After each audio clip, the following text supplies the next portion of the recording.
What else do we do on this show, BBD? We do Bro of the Night. BBD, I don't know if I've done this. One of the first times that you and I did a show, I said, all right, BBD, now I'll do a Bro of the Night and you do a Bro of the Night, and it'll highlight someone from the sports world. You did a Bro of the Night almost instantly, which was like someone who did something bad. And I respected it. You went for it. And if there's ever been a time, it goes out to the whole New York Yankees organization. The team I love. I've made a career out of it, mostly due to my good friend Germ Boy. And they're so bad right now. There's just very little fight. All of these guys that have gotten just babied. And, we're only going to pitch you back-to-back days. And, Stanton's running at AAA, and he's throwing and he's hitting, but we're not going to bring him back. We just act like we're something different than we are. And that was the biggest thing we stumbled into the other day, is that the Yankees need to stop pretending that they're on some elite level and they can operate differently. You can't. It's not working. Ottavino looks like he has no belief in himself. And why should he? Because the Yankees treated him like that for a while. Becomes kind of a chicken egg thing. Yeah, it's a combination, but man, they look sad. They look so sad right now. We're, as a fan base, we're stoked that they score 6 runs. They had bases loaded at bats, Clint and Andujar, to actually end that game, to go up 5, 6 runs, 7 runs. Didn't happen. They're talking about how they really want to blow out win so they can rest guys more. Resting guys isn't working. You've been the most hurt team in Major League Baseball the past 2 years. Whatever it is you're doing does not work.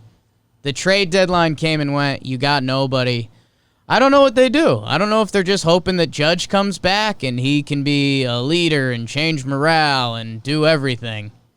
But the Yankees are the bruh of the night in the biggest way. I mean, that 6th inning was one of the toughest innings of baseball I've ever watched.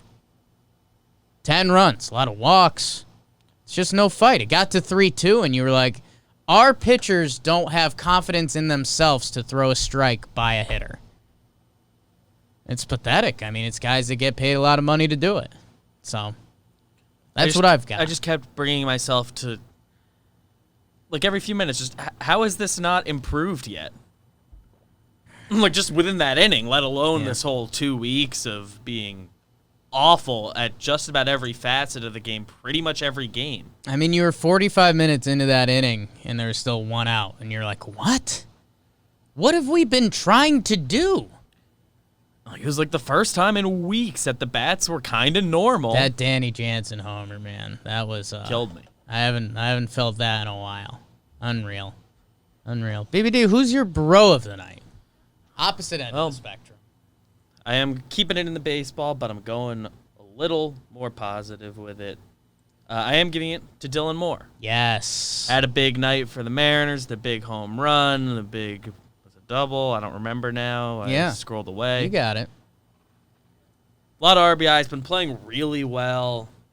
He wasn't on my radar at all until, like, the last voicemail episode for Talking Baseball, and someone called it about him and Kyle Lewis and, like, whatever.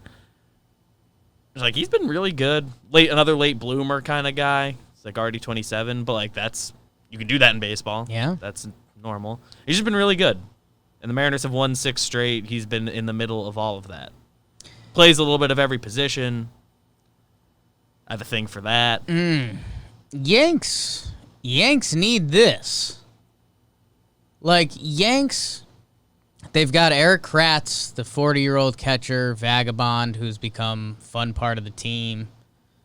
But, I mean, he's Eric Kratz. He's been given some good at-bats and everything, but he's Eric Kratz. Couple timely hits, but you look at the actual numbers, and it's like, okay, he's not, like, actually been good, guys. Like, the Yankees don't have one scratch-and-claw player who's like, this is my opportunity to play Major League Baseball.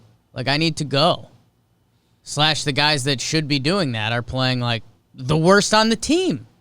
Clint to an extent, but he also, you actually look at the numbers. Clint was like a top 10 prospect in baseball.